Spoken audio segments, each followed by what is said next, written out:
ومن يضلل فلا هادي له وأشهد أن لا إله إلا الله وحده لا شريك له وأشهد أن محمدا عبده ورسوله.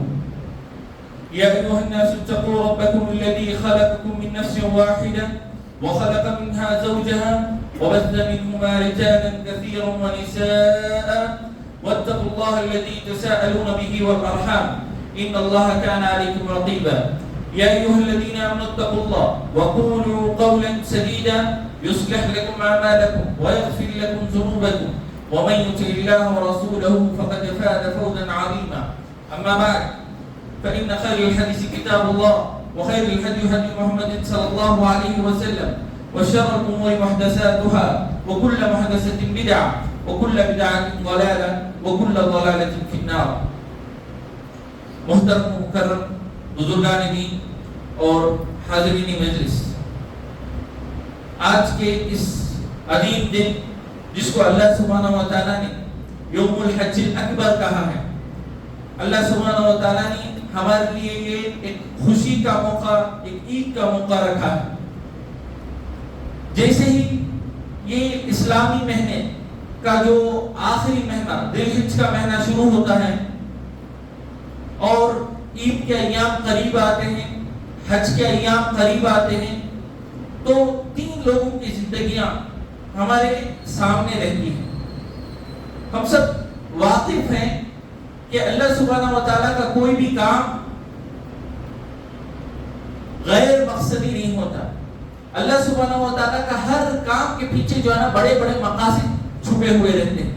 اسی طرح اللہ سبحانہ و تعالیٰ نے یہ آخری مہینے میں جو عبادتیں ہمارے سامنے آتی ہیں اور اسی طرح جو عید ہمارے سامنے آتی ہے، اس میں اللہ سبحانہ و تعالیٰ نے تین زندگی کے خلاصے ہمارے عبادتوں میں شامل کر دیے، ان دنوں میں شامل کر دیے، اور اسی طرح قیامت تک یہ تین زندگیاں بار بار یاد کریں گے لوگ، اور اسی طرح جو ہے نا اس کو تازہ کرتے رہیں گے. وہ تین زندگیاں کون سی ہیں؟ ایک ہے ابراہیم علیہ السلام کی زندگی، اور ایک ہے حاجر علیہ السلام کی زندگی، اور پھر آخری میں ان کے جو فرزند ہیں اسماعیل علیہ السلام کی زندگی. حاضرین دیکھیے، اللہ سبحانہ و تعالیٰ نے ان کے زندگی کے واقعات کو ہمارے لیے عبادت بنایا. آج جو ہم عمل کرنے جا رہے ہیں قربانی کا، وہ بھی انہی کی زندگی کا ایک واقعہ ہے. جو لوگ ابھی حج مکمل کیے ہیں اور جو رکن ہے صحیح، وہ بھی جو ہے حاجر علیہ السلام کی زندگی کا واقعہ ہے، اور رہا اسماعیل علیہ السلام کا واقعہ، وہ بھی جو ہے نا قربانی ہی سے جڑا ہوا ہے. تو حاضرین لاکھوں انبیاء ہیں، صرف ابراہیم علیہ السلام نبی نہیں تھے، لیکن اس سے پہلے اور ان کے بعد جو ہے نا لاکھوں انبیاء ہیں، لیکن اس کے باوجود بھی جو ہے نا ابراہیم علیہ السلام کے گھرانے کو انتخاب کیا گیا، اور ان کے گھرانے کی جو ہے اہم کڑیوں کو ہمارے لیے اسوہ بنایا گیا، ہمارے لیے عبادت بنائی گئی. کچھ تو مقصدیت ہوگی. آج ایک سبق ان کی زندگی سے، ایک سبق ہم انشاءاللہ لیتے ہوئے جائیں گے. دیکھیں، ابراہیم علیہ السلام کو اولاد نہیں تھی، اور ابراہیم علیہ السلام نے جو ہے آخری عمر تک بھی اللہ سے نا امید نہیں ہوئے. رب ہب لی من الصالحین کی دعائیں کرتے رہے، اللہ سے خوب مانگتے رہے. اس عمر میں جو ہے نا اولاد ہونا ناممکن سی بات ہے، ناممکن سی بات ہے. ان کی بیوی جو ہے وہ بھی مکمل آخری عمر میں، اور جو ہے خود ابراہیم علیہ السلام بھی آخری عمر میں، لیکن اس کے باوجود بھی اللہ کی ذات سے نا امید نہیں ہوئے، اور اللہ سبحانہ و تعالیٰ سے خوب دعائیں کرتے رہے. جب اللہ سبحانہ و تعالیٰ نے آخری عمر میں ان کو اولاد دی، تب جو ہے اللہ سبحانہ و تعالیٰ کی طرف سے اس کے بعد فوراً آزمائش. دیکھیے، جب اللہ کی کوئی نعمت ہمارے پاس نہیں رہتی اور اس کے بعد میں ملتی ہے تو اس کی قدر بہت زیادہ ہوتی ہے، اس کی طرف رجحان، اس کی طرف محبت بہت زیادہ ہوتی ہے. آخری عمر میں ابراہیم علیہ السلام کو اولاد دی گئی. ابراہیم علیہ السلام اور حاجرہ علیہ السلام ٹوٹ کر اپنے بچے کو چاہ رہے ہیں، اور فوراً اللہ کی طرف سے حکم آتا ہے کہ یہی بیوی اور بچے کو جا کر آپ ریگستان میں چھوڑ کر آ جاؤ.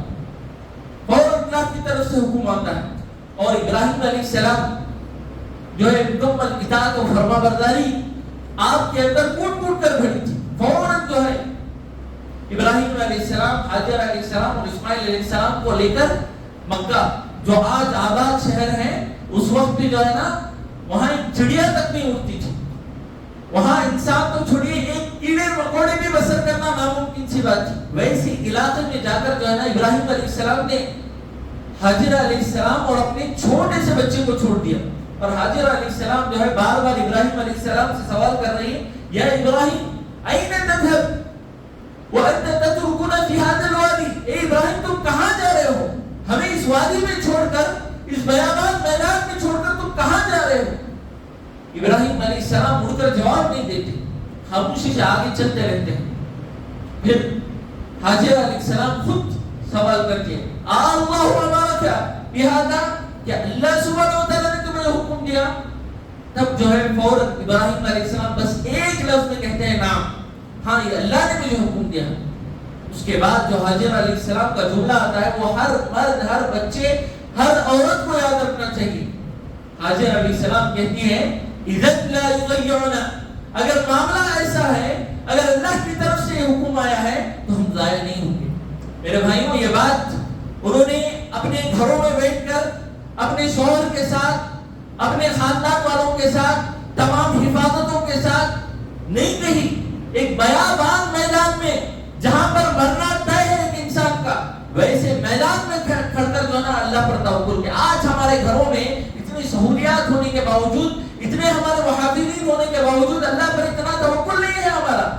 لیکن وہ عورت اکیلی اپنے بچے کو لے کر جو ہے یہ توکل، اور اللہ سبحانہ و تعالیٰ نے اس توکل کی لاج بھی رکھی. تو یہاں سوچنے کی بات یہ ہے، پہلے تو اللہ کا حکم، پھر اس کے بعد شوہر کے حکم کی تعمیل دیکھیے ماشاءاللہ. پھر اس کے بعد جو ہے ابراہیم علیہ السلام چلے جاتے ہیں اور آگے بڑھتے ہوئے اللہ سے دعا کرتے ہیں، ربنا انی اسکنت من ذریتی بواد غیر ذی زرع، اے اللہ، اے پروردگار، میں نے میری ذریت کو، میری مکمل ذریت، میرا ان کے علاوہ کوئی اور نہیں ہے، ایسی ذریت کو جو ہے میں نے تیرے حوالے، ایک وادی، ایک ایسی وادی جو غیر ذی زرع، جہاں کچھ نہیں اگتا، ویسی وادی میں چھوڑ کر جو ہے میں آگے بڑھ گیا ہوں. یہاں حاجر علیہ السلام دیکھیں مکمل شوہر کی اطاعت بھی کر رہی ہے، اللہ سبحانہ و تعالیٰ کی پہلے اطاعت، اس کے بعد شوہر کی اطاعت. یہاں ان کے ذہن میں بالکل یہ نہیں آیا کہ میرے شوکت جو سارا ہے اس کا بھی کھیل ہو سکتا ہے، بالکل نہیں. پہلے تو اللہ کی اطاعت اور اس کے بعد فوراً شوہر کی اطاعت. تو ابراہیم علیہ السلام چھوڑ کر جو نا آگے بڑھ جاتے ہیں دعائیں کرتے ہوئے. پھر اس کے بعد ابراہیم علیہ السلام دوبارہ آتے ہیں مکہ. یہ نہیں کہ جو نا میرا بیوی بچے کیسے ہیں دیکھنے کے لیے، اللہ کے حکم سے دوبارہ آتے ہیں. اور کیوں آتے ہیں؟ تاکہ اپنے بچے کو ذبح کریں. دیکھیں قرآن فرماتا ہے فلما بلغ معه السعي، جب اسماعیل علیہ السلام جو ہے کچھ دوڑنے لگے، چلنے پھرنے لگے، اتنے بڑے ہو گئے، جو گود کے بچے تھے وہ چلنے پھرنے دوڑنے لگے، اتنے بڑے ہو گئے.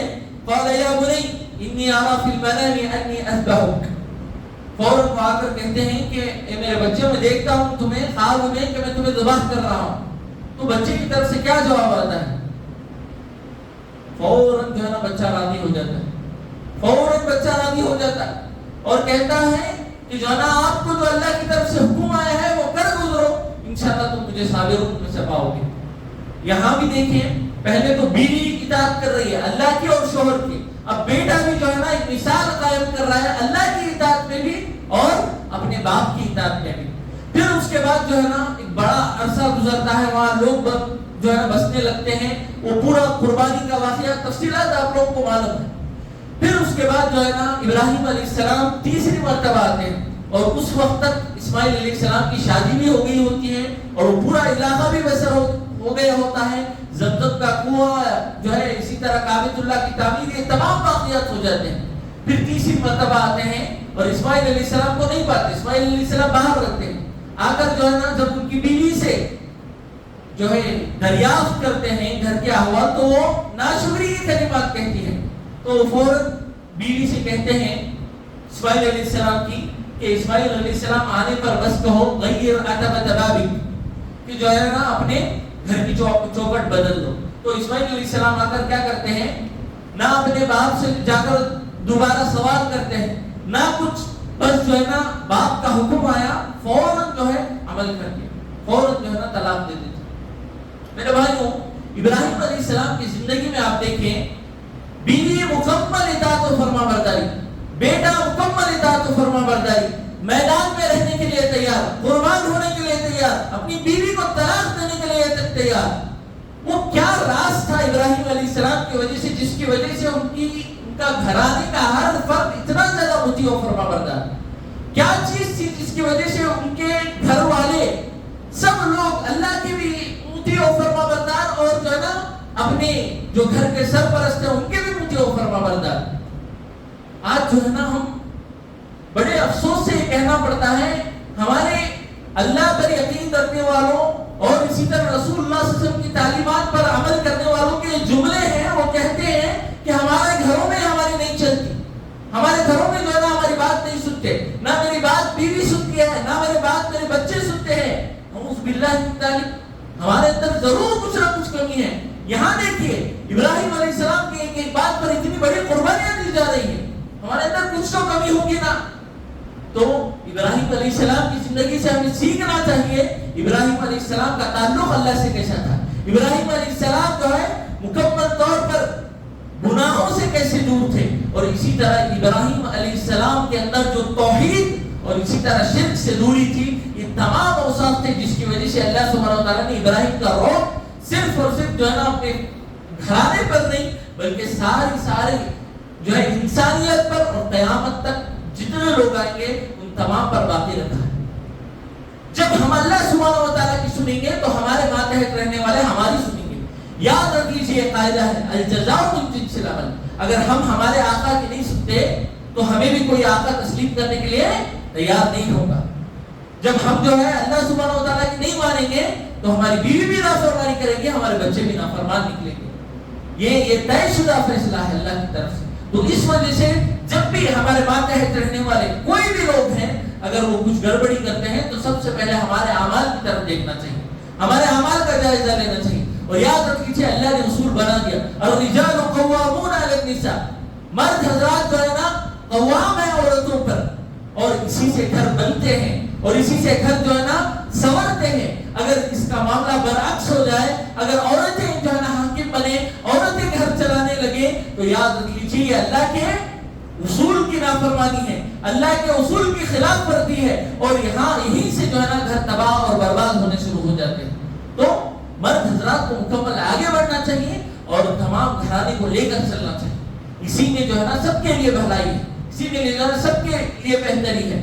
اور اگر بیوی نافرمان نکل رہی ہے اور اسی طرح بچے نافرمان نکل رہے ہیں تو یاد رکھ لیجئے اس میں جو ہے نا سب سے بڑا قصور ہمارا ہے۔ دیکھیں اسی وجہ سے ہمارے اسلاف کہا کرتے تھے، انی لا اعصی اللہ فارى ذلك في خلقی ودابتی وامراتی۔ اسلاف کہا کرتے تھے جیسے ہی میں کوئی گناہ کرتا فوراً اس کا اثر میرے بیوی میں نظر آتا، فوراً اس کا اثر میرے جانور میں نظر آتا، وہ نافرمان نکل جاتا۔ تو اس کا مطلب کیا ہے؟ ہمارے گناہوں کا اثر ہے جو ہماری بیویاں اور اسی طرح ہمارے جو بچے نافرمان نکل جاتے ہیں۔ اور اسی طرح دیکھیے گنہگار جو ہوتا ہے، گنہگار جو ہوتا ہے، جو اللہ سبحانہ وتعالیٰ کی نافرمانی کرتا ہے، وہ ہمیشہ دوسروں سے دب کر چلتا ہے، دوسروں سے ڈر کر چلتا ہے۔ اس کا روپ چار لوگوں پر نہیں رہتا، چار لوگوں کا روپ وہ اپنے دلوں میں جو ہے نا بسر کر کے چلتا ہے۔ دیکھیے اسی وجہ سے اسلاف نے کہا وَمَن لَمْ يَخِفِ اللَّهَ أَخَافَهُ اللَّهُ مِنْ كُلِّ شَيْءٍ۔ جو اللہ سے نہیں ڈرتا وہ ہر چیز سے ڈرتا ہے، جو اللہ سے اپنا تعلق مضبوط نہیں کرتا وہ سے اللہ سبحانہ وتعالیٰ اس کے دل میں ہر چیز کا خوف ڈال دیتے ہیں۔ وہی جو اللہ سبحانہ وتعالیٰ سے ڈرتا ہے اس کو کسی اور سے ڈرنے کی ضرورت نہیں ہوتی۔ چھوٹے چھوٹے ویڈیوز دیکھ کر ہم پریشان ہو جاتے ہیں، چھوٹے چھوٹے معاملات دیکھ کر جو ہے نا ایک خبر پڑھ کر جو ہے نا ہم گھبرانے لگتے ہیں۔ ہم جو ہے نا مکمل طور پر سوچ لیتے ہیں کہ جو ہے نا ہمارے لیے ہندوستان مکمل طور پر محفوظ نہیں، اللہ پر ایمان رکھنے والے ہیں، ہمارے پاس واقعات موجود ہیں جو ہمیں مکمل طور پر سبق دیتے ہیں کہ اللہ سبحانہ وتعالیٰ کیسے محافظ ہے۔ دیکھیں رسول اللہ صلی اللہ علیہ وسلم کا روپ دیکھیں، رسول اللہ صلی اللہ علیہ وسلم کا خود رسول اللہ صلی اللہ علیہ وسلم فرماتے ہیں نصرت بالرعب مسیرۃ شہر، مجھے جو ہے نا ایسا اللہ سبحانہ وتعالیٰ نے روک دیا تھا کہ 1 مہینے کی مسافت سے بھی لوگ میرے روگ سے جو ہے نا گھبراتے تھے، اتنا زیادہ ان کے اندر روگ تھا میرا۔ ایک مرتبہ کا واقعہ ہے، بہت معروف واقعہ، کہ رسول اللہ صلی اللہ علیہ وسلم جو ہے درخت کے نیچے آرام فرما رہے ہوتے ہیں اور ایک کافر آ کر اپنی جو ہے نا تلوار لے کر کھڑے ہو جاتا ہے اور فوراً رسول اللہ صلی اللہ علیہ وسلم سے کہتا ہے میں یمنعک منی، آج تجھے جو ہے نا کون بچائے گا مجھ سے؟ فوراً رسول اللہ صلی اللہ علیہ وسلم اٹھ کر کھڑے ہوتے ہیں اور بس ایک لفظ کہتے ہیں اللہ، اس کے علاوہ کچھ نہیں۔ فوراً اس کافر سے جو ہے ہاتھ سے تلوار چھوٹ جاتی ہے اور فوراً رسول اللہ صلی اللہ علیہ وسلم اس تلوار کو اٹھاتے ہیں اور کہتے ہیں اب بول تجھے کون بچائے گا؟ تو اس کافر کے پاس جواب نہیں ہوتا ہے۔ تو یہ اللہ سبحانہ وتعالیٰ کی کوئی کہانی نہیں ہے، یہ رسول اللہ صلی اللہ علیہ وسلم کی زندگی کی حقیقت ہے۔ سامنے والا غالب تھا، اللہ سبحانہ وتعالیٰ نے بس ایک لفظ سے رسول اللہ صلی اللہ علیہ وسلم کی اتنی ہیبت طاری کی، وہ جو ہے نا مکمل طور پر تھرتھرانے لگا اور اس کے ہاتھ سے تلوار چھوٹ گئی۔ یہ روگ آج ہم بھی پیدا کر سکتے ہیں، اس کے لیے شرط کیا ہے؟ ہمیں اللہ سبحانہ وتعالیٰ سے اپنا تعلق جوڑنا چاہیے۔ ابراہیم علیہ السلام کی زندگی اور اس قربانی کے واقعات اور اس قربانی کے عمل کو جو ہے نا بس ظاہری اعتبار سے کر خوش ہو جانا ہم نے بہت بڑا کام کر دیا، نہیں۔ اللہ سبحانہ وتعالیٰ یہ قربانی لایا ہے، ہمیں جو ہے جانور ذبح کرنا یا پھر جو ہے نا گوشت تقسیم کرنا یا اپنے جو ہے نا گھروں میں جو ہے اچھے پکوان بنانے کے لیے نہیں، یہ سب سامنے چیزیں ہیں، یہ سب سامنے چیزیں ہیں، یہ سب دوسرے نمبر پر آتے ہیں۔ پہلے نمبر پر ان کی زندگیوں سے اسباق حاصل کرنا اور ہماری زندگیوں میں اسے لا کر ہماری زندگیوں کو بہتر بنانا۔ تو ابراہیم علیہ السلام کی زندگی سے سب سے بڑا سبق ہمیں یہی ملتا ہے کہ اگر ہم چاہتے ہیں کہ جو ہے ہمارے ماتحت ہمارے مکمل مطیع اور فرمانبردار رہے اور اس سے بڑھ کر اللہ کے مطیع اور فرمانبردار رہے، تو یاد رکھیے ہمیں سب سے پہلے اللہ کی اطاعت اور رسول اللہ صلی اللہ علیہ وسلم کی اتباع ضروری ہے۔ آخر میں اللہ سبحانہ وتعالیٰ سے دعا ہے کہ اللہ سبحانہ وتعالیٰ ہم تمام کو جو یہ قربانی والے ایام آئے ہیں، جو یہ حج کے ایام آئے ہیں، ذی الحج کے ایام آئے ہیں، ان تمام ایام میں جو اللہ سبحانہ وتعالیٰ اسباق رکھیں، دروس رکھیں، ان تمام پر غور کرنے، ان پر تدبر کرنے اور انہیں اپنی زندگیوں میں لانے اور اس پر عمل کرنے کی توفیق عطا فرمائے۔ اسی طرح اللہ سبحانہ وتعالیٰ بس جانور کی قربانی نہیں، اللہ کی دین کے لیے، نمازوں کے لیے، اللہ سبحانہ وتعالیٰ کی عبادتوں کے لیے بھی ہمیں قربانی دینے والا بنائے۔ اللہ سبحانہ وتعالیٰ ہمارے ہر مسئلے کو اپنے غیب سے، اپنی مدد سے اللہ سبحانہ وتعالیٰ دور فرمائے۔ اللہ سبحانہ وتعالیٰ جو بھی ہم میں کے بیمار ہیں، اللہ سبحانہ وتعالیٰ ان کو شفائے کاملہ عاجلہ دائمہ نصیب فرمائے۔ جو بھی ہم میں کے قرض دار ہیں، اللہ سبحانہ وتعالیٰ ان کے قرض کے اسباب فراہم فرمائے۔ جو بھی ہم میں کے انتقال کر گئے ہیں، اللہ سبحانہ وتعالیٰ ان کی مغفرت فرمائے اور ان کو جنت الفردوس میں اعلیٰ سے اعلیٰ درجہ نصیب فرمائے۔ اور جب تک ہم رہے اللہ سبحانہ وتعالیٰ کی اطاعت اور فرمانبرداری کرتے ہوئے اللہ کے مطیع بن کر رہے، اور جب ہمارا انتقال ہو تو ایمان کی حالت میں ہو، اسلام کی حالت میں ہو۔ آمین۔ وآخر دعوانا الحمدللہ رب العالمین۔